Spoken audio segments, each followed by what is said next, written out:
But first up here at 5, a big development for student loan borrowers who are now in default. Starting today, the federal government is going to start collecting the debt. Good evening, everyone. Welcome in here to ABC Action News at 5. I'm Paul Agrone. And I'm Wendy Ryan. Thank you for joining us. Lauren has the night off. Take a look at these numbers.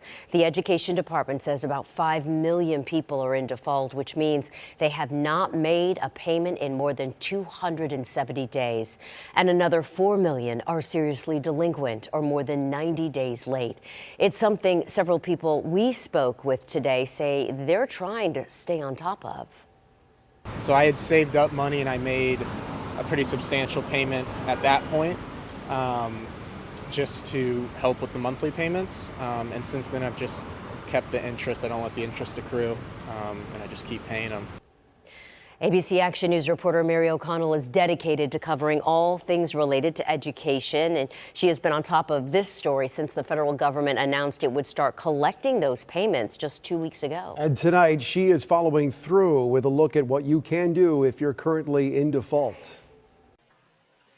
Their expenses, some people find a way to work into their budget every month. Federal student loans. I've been paying them. I have auto pay set up. It takes out every month, standard. So I don't let the interest accrue, and I just keep paying them. Their advice, try and stay on top of it. But I think if you're in forbearance, it's better just to keep paying, make sure your interest is at zero, and then you can keep paying the principal, because the interest is what really kills you. For those in default, the clock has run out. On Monday, the Department of Education resumed collections on defaulted federal student loans. It hasn't collected on defaulted loans since March 2020. You don't default the very first day you don't make a payment. You actually have a little bit of time. It's 270 days, basically 9 months. There's a laundry list of consequences of default, including damaging your credit rating. The Office of Federal Student Aid will send required notices beginning administrative wage garnishment later this summer. Collection is a whole different matter.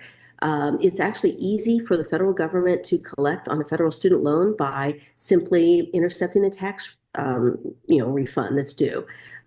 They also can garnish wages very easily. The Education Department says the main ways to get out of default are rehabilitating or consolidating your loans. This chart compares the two options. Loan rehab has some benefits you can't get with consolidation, like removing the record of default from your credit history. Officials say rehabilitation can take several months to finish, but borrowers can quickly apply for consolidation. Borrowers are encouraged to contact the default resolution group to make a monthly payment, enroll in an income-driven repayment plan, or sign up for loan rehabilitation. If you don't know your status, you should go online or call your servicer. All borrowers in default should have gotten an email over the last 2 weeks. In Tampa, Mary O'Connell, ABC Action News.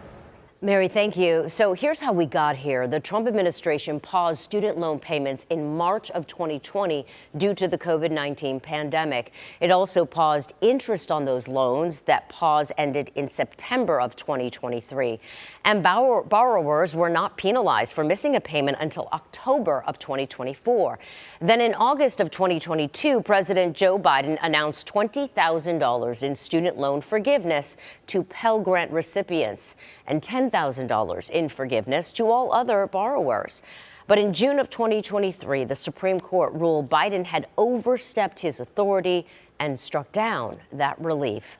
The Department of Education announced on April 21st it would resume collection of defaulted student loans on May 5th, and that takes effect today. Paul? Wendy, thank you. And if you are having trouble repaying your loans, you can also request a loan deferment or forbearance. If your loan is in deferment, you can temporarily stop making payments for a period of time that is determined by the type of deferment. With a forbearance, and you can stop making payments or reduce your monthly payment for up to 12 months, but interest can still build up. So you may want to consider other options, including an income-driven repayment plan.